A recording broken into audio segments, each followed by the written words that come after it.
Existe uma clara distinção entre objetos que nós chamamos de vivos, como bactérias, protozoários, plantas, animais, fungos, e objetos que nós chamaríamos de não vivos, como rochas, fogo, o celular, o computador que você está usando para ver esse vídeo.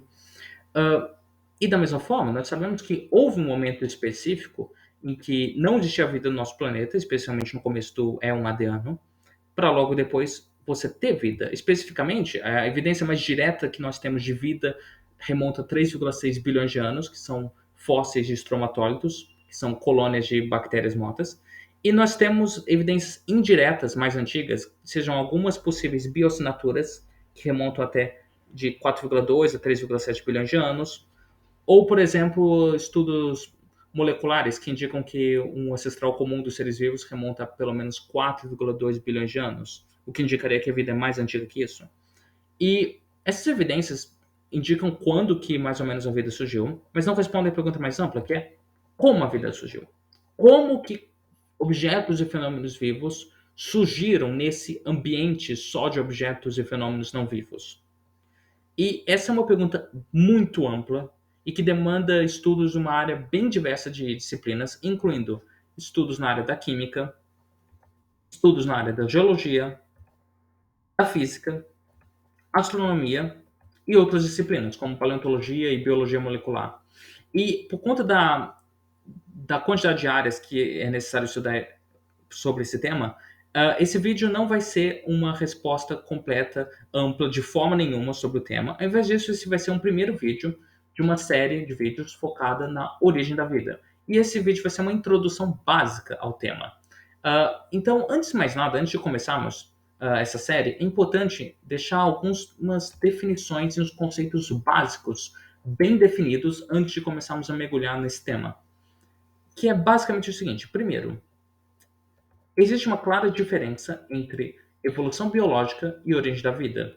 A evolução, ela lida com a complexidade e a diversidade dos seres vivos atuais. E ela envolve mecanismos já bem estabelecidos, como mutação, seleção natural, deriva genética, fluxo genético, recombinação genética, entre outros possíveis mecanismos.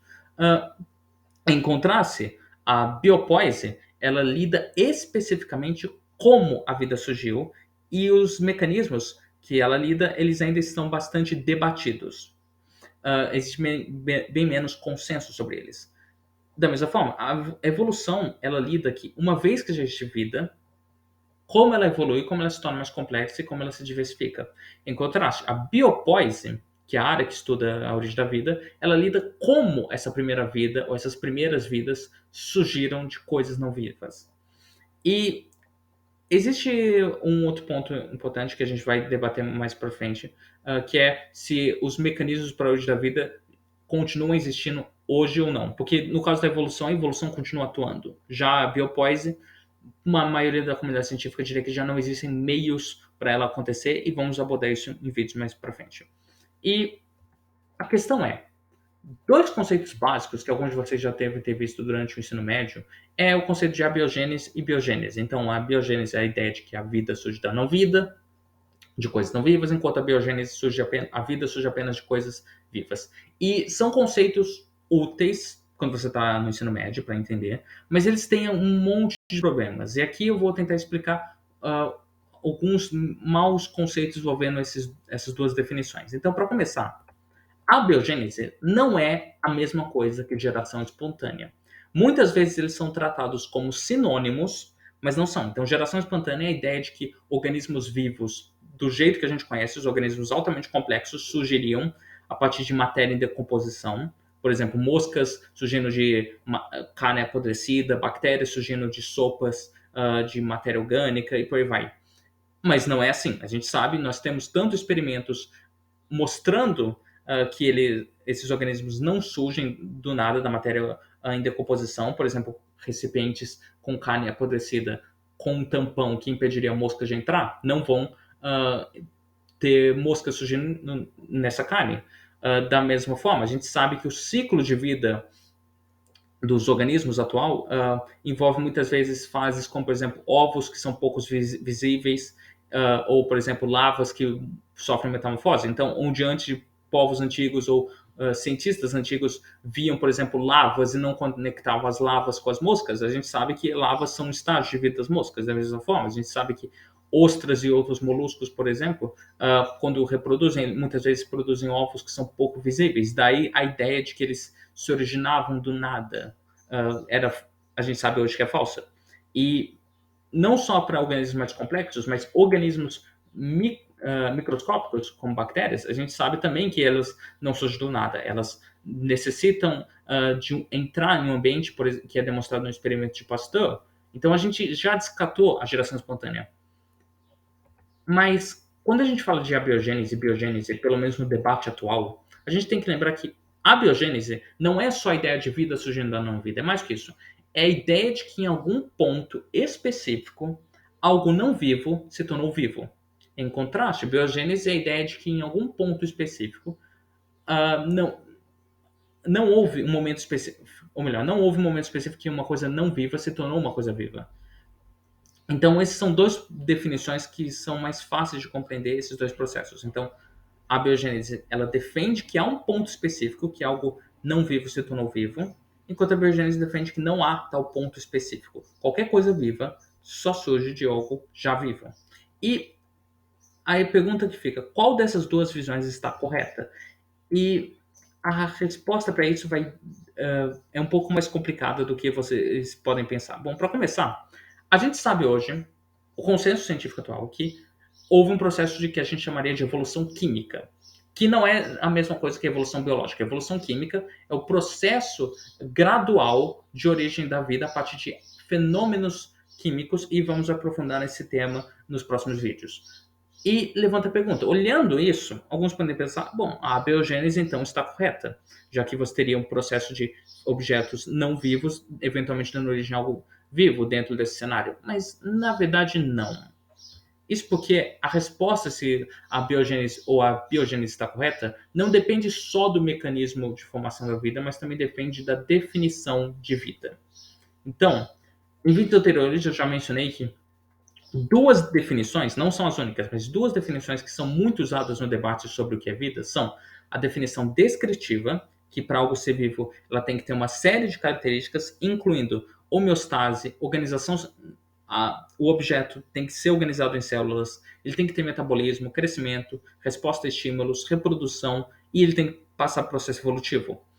Então, para algo ser vivo, tem que ter todos esses critérios. Em contraste, você tem, por exemplo, a definição da NASA, que diz que para algo ser vivo, ele tem que ser um sistema químico autossustentável e pode evoluir através de seleção darwiniana. Duas definições diferentes. E aí o que acontece?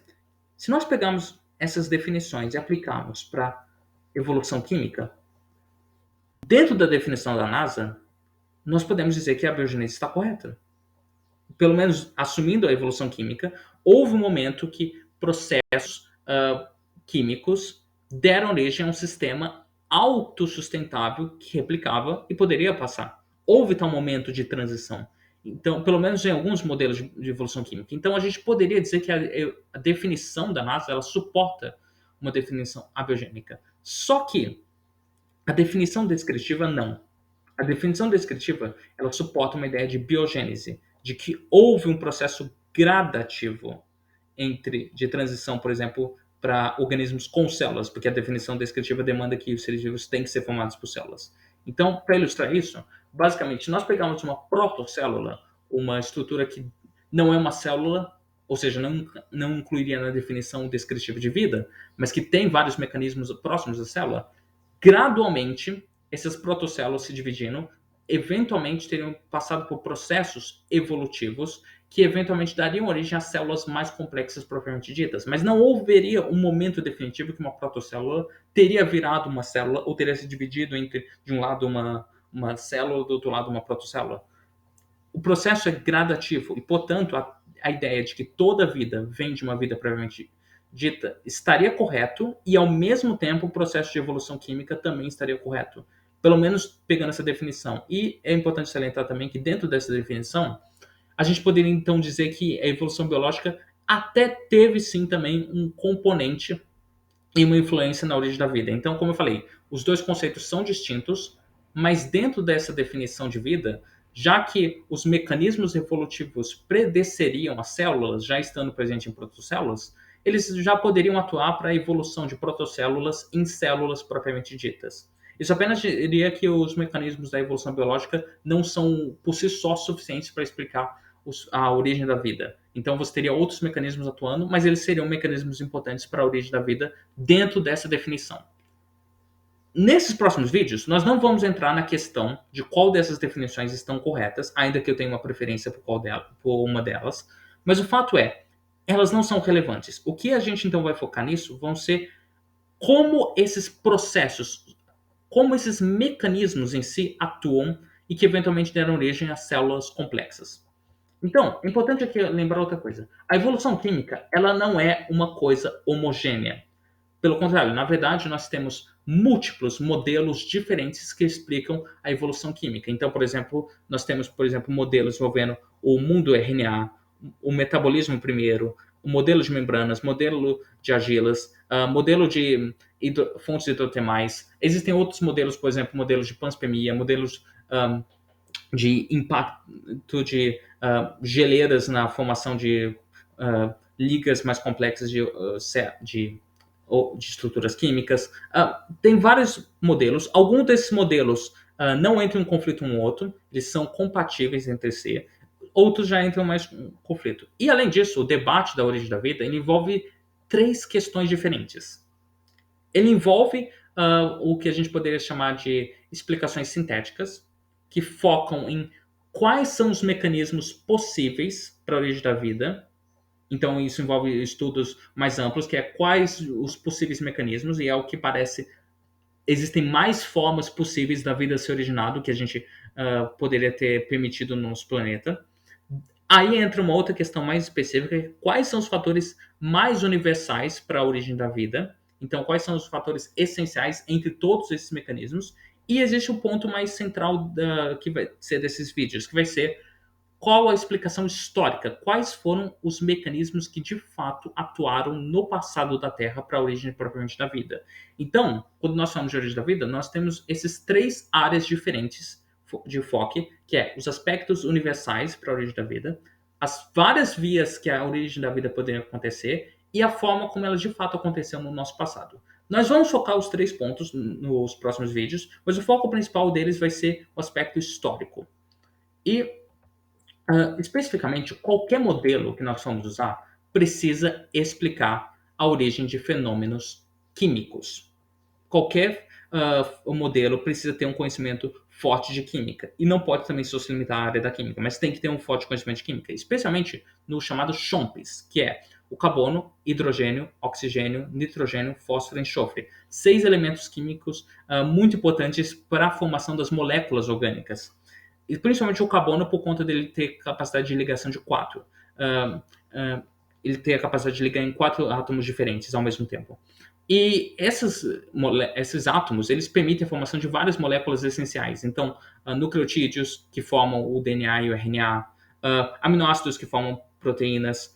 Nós temos também moléculas como lipídios, moléculas como açúcares. Esses componentes essenciais vão ser mais aprofundados nos próximos vídeos, mas eles precisam ser estudados de forma bem extensa para entender como essas estruturas se originaram, para entendermos como a vida em última análise se originou. E nos próximos vídeos vamos focar nas seguintes perguntas que vão tentar serem respondidas dos vídeos. Então, principalmente, vamos tentar ver quais são os diferentes modelos para a formação de moléculas da vida e quais as condições necessárias para a formação dessas moléculas. Nós vamos ver quais desses modelos são mais aceitos e são mais plausíveis para os ambientes da Terra primitiva, então focando numa descrição histórica da origem da vida. Nós vamos focar como eram esses primeiros organismos que surgiram, como era o ambiente que eles viviam, e o que a gente consegue. E para cada uma dessas questões, vamos também ver como que a gente sabe essas diferentes respostas e quais pontos que ainda não sabemos. Dentro disso, nós também vamos ver um pouco mais aprofundado também sobre evolução, que é, se nós formos definir vida como sendo organismos formados por células, então como as primeiras protocélulas evoluíram na complexidade de células atuais. Especificamente, como coisas, por exemplo, como código genético ou organelas dessas células surgiram através da evolução. Nós também vamos focar em duas questões que envolvem as áreas da astrobiologia e da biosfera sombra, que é a vida de fato se originou uma única vez no universo e de fato ela se originou uma única vez no nosso planeta, ou ela pode ter se originado mais de uma vez no nosso universo e até mais de uma vez no nosso planeta. E as condições para essa origem da vida, elas são quão comuns no nosso universo e como que essas condições também mudam possivelmente ao longo da história do nosso planeta ou até da história do nosso universo. Essas são questões que vão a serem abordadas nos próximos vídeos, então esperem por eles. Em breve, talvez semana que vem, o segundo vídeo da série vai ser exposto, que vamos focar especificamente na composição química mais geral dos seres vivos atuais. Então, essas são as fontes desse vídeo e até mais, até breve.